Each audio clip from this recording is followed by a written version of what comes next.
Okay, guys, right. So this is part 6, and now we're looking at performance. We want to measure performance, but not just measure performance. We want to look at that. I think we've already kind of agreed that how do we know who to go to, or which process should we benchmark, if you like, all our other processes to when we have a bottleneck? So, if you like, who is giving us, in effect, the greatest throughput per scarce resource? What process is this? And that's kind of how we decide um, where to focus our resources on, and then to benchmark everything to. Um, because ultimately, um, this is the key point. But this also applies generally to this theory of constraints. So focusing on the best use of scarce resource, if you like, who is giving us the greatest contribution technically. But we use the term throughput because, like I said earlier on, um, labor hours are now considered a fixed cost. Labor hours are no longer um, a variable cost. So the only variable cost really ultimately is direct materials. So generally, when there is a bottleneck resource, performance can be measured in terms of throughput per unit for each bottleneck resource consumed. So that's kind of the way we're thinking about this. So typically we ask, well, what is the throughput? This is of course per factory hour now. So throughput per factory hour, if you like, again, time seems to be the key bottleneck resource. Ultimately, it's always about time. So what is the throughput per unit, if you like? What's the contribution per unit, if you like? How much contribution per unit is each of this is this bottleneck resource giving us? So I mean, again, really the ultimate, it's really about choice here. It could be a process, it could be the unit. In a time of scarce resources, if we're producing several things and one product is giving us a higher throughput per unit of this product based on the scarce resource, then we go with that, because in the meantime we want to try and make as much of a contribution as we can until we have fixed the bottlenecked resource. So ultimately this is really about choosing. So ultimately, what we say is, well, let's work out what the throughput is per the product's time on that bottleneck's resource, right? Let's see what's going on there first. And that's the first thing that we do. So it's called the throughput per factory hour. That's the first ratio that we're interested in. Now, the next ratio we're interested in, if you like, is what's referred to as the cost per factory hour. So this is the total factory cost divided by the total bottlenecked resource available. And you see why these two ratios are kind of important. And when they're used slightly differently, because when I say differently, you'll see in a second. And the final thing we do is to kind of compare both. So we have this thing called the throughput accounting ratio. The throughput accounting ratio, which, if you like, is the relationship between, or the ratio of the return, if you like. So it's like saying, what is the ratio of return or revenue, if you like, to cost? Return per factory hour divided by cost per factory hour. That's ultimately what we're trying to do, to find out which gives us the best, if you like, combination of the best ratio. And of course, the higher the ratio, hopefully this is quite intuitive, that you want your return to be as high as possible, and you want your costs to be as low as possible, and you want to go with the product that gives you the highest return, if you like, per factory hour, if you like, compared to the cost per factory hour. And this cost per factory hour here, we're talking about the fixed costs, and these fixed costs include labor, because remember now we've said that we're now talking about all the operating expenses where labor has become an operational expense because it's no longer variable.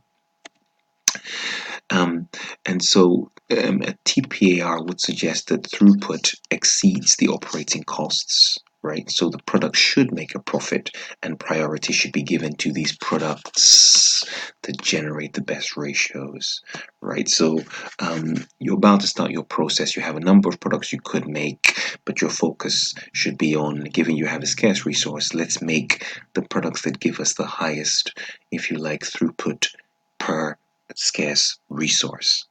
Right. And if it's less than 1, it means the throughput is not sufficient to cover the operating costs, thus resulting in a loss. So what I was really arguing here was that if you were just in the same factory, you wouldn't need to do the second ratio. You wouldn't really need to do this ratio, as you can imagine, the cost per factory hour, because it's the same costs affecting both products in the same factory. So the only relevant ratio really would be the first one. When ranking products made within the same factory, it's sufficient to look at their respective, that's all. You can just look at that, their respective return per hour, if you like, throughput per hour of that scarce resource. But of course, if you're in different factories, which is why you need to think then about the costs in those two different factories. So that's why we need the TPAR kind of makes sense, because we can now compare, if you like, differences in cost between factories, because we're almost asking you to, yes, we know you're making a return, but what are your own costs in your factory? So here we know you're making a return, but what are your own costs in your own factory? So you might be making a higher return in this factory, but you might have much higher costs. You're making a smaller return, but you might have really tiny costs. So overall, you'll be more efficient here. Yes, you have a smaller return, but your costs are much smaller, as opposed to you have a higher return, but your costs are much higher. So if you're comparing two completely different factories, then you would then go all the way and calculate the TPAR to make that decision. Right. Of course, there are criticisms. The criticisms are everything I've been talking about earlier on. The fact that we have these assumptions that somehow we can. Let me just go back here.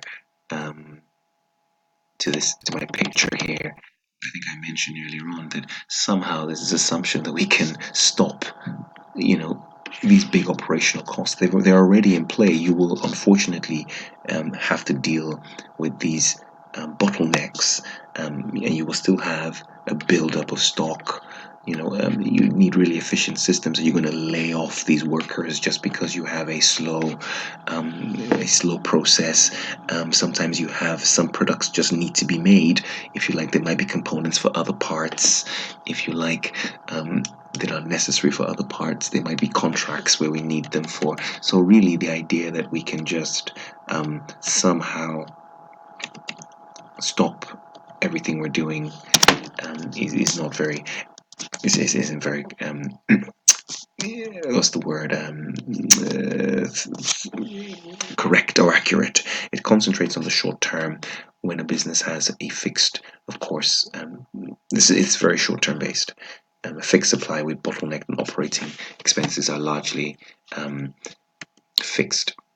And again, like I say, most businesses can't operate like this on the short term, of course. And I mean, we don't really apply this, if you like, in the long term, because if you like, we're constantly changing and evolving. So definitely, it's very much a short term thing, all because in the long term costs are variable as well. Great. And I mean, again, in the long term, just because, again, like I say, you have a lower than TPAR than 1 doesn't mean that you can't do anything about those. Because really, if you're having a TPAR less than 1, probably it's because your costs per factory hour are high. So you can, in the long run, do things about that and try and reduce those. So it's really telling you to think clearly about it. Let's do a simple calculation. I would like you to do TYU3 yourselves. And of course hit the kit, because I was trying to mention that I don't want to spend too much time doing too many TYUs on these things, because the kit is full of them. You want to be doing a lot of those. I mean, this is just a simple workout here. We have a single product. We sell it for 10. The material is 3. So I told you this is the only variable cost. That's our throughput, 7. Right, and it tells us that the materials cost 30. So total operating expenses are 50,000 each month. Right, so labor out, each unit takes 2 hours to assemble. So you're getting 7. So basically, 2 hours generates £7. So you say basically an hour generates £3.50 of throughput. Right. I mean, I'll just say that again. You have 10 minus 3, which is the direct material. Remember, sort of contribution principles, selling price minus variable cost, but the only variable cost here is material. So 10 minus 3 gives us 7, but 7 is being done over 2 hours to assemble. So it's 3.5. So that's the throughput per, if you like, this scarce resource. So maybe, and the truth is, the argument here is that this might be the assembly line where if I go back to my processes, the assembly line is the one that has scarce resources today or this week. So we have to be really careful about how we, oh, I'm 10 minutes already, use it.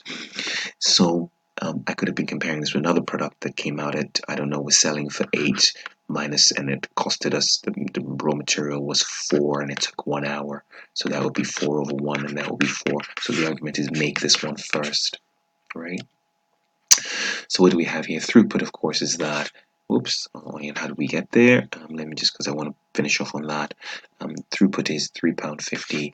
The cost per hour, per factory hour, you can see here is given to us. You have total operating expense, including salaries. I'll start using the word salaries, and total labor hours of 20,000. So what do we have? 50 divided by that, and £2.50. So now I can compare. So I can see that the factory is generating £2.50 of expense an hour, whilst we're getting a throughput of £3.50 an hour. So ultimately, the throughput ratio is 1.4. I mean, that's favorable. That's greater than 1. So obviously, our revenue per hour is covering our costs per hour, which is a kind of way of thinking about it.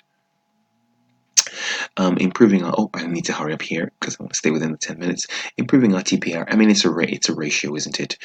So if you have revenue per hour and you have costs per hour, so to speak, anything that improves this and anything that reduces this is good. So either can we increase our so coming back here, can I increase my selling price? How do I increase my contribution? How do I minimize the time made to the 2 hours? In effect, I don't know if this will really affect the TPAR as overall, but the key point is if I can increase TP10, reduce 3, because 2 is common to both of the numerator and denominator. If I can reduce the 50,000, if you like, if I can reduce the 20,000, these are all technically ways I can improve a TPAR, isn't it? Increasing the selling price, reducing the material cost, reducing total expenses, nothing crazy, but just improving productivity. I mean, ultimately, again, like I say, when I say these figures, finding the reason, the cost drivers behind them, and trying to reduce those costs. Cool, that's the end of that video. We'll see you in the next one.